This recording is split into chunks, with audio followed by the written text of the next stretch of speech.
Hey guys, welcome back to another video, and today we're going to be talking about some of the greatest con men from throughout history. First off, let's talk about a name you might recognise.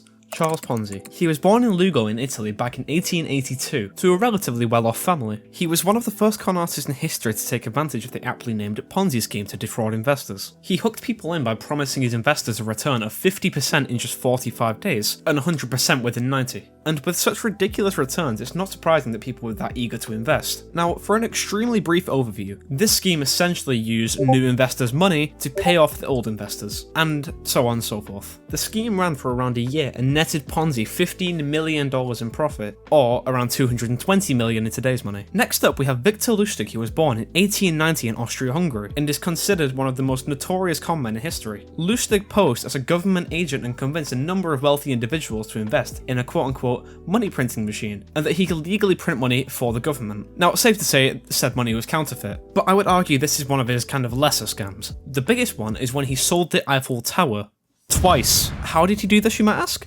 Well, fun fact, the Eiffel Tower was never meant to be a permanent landmark.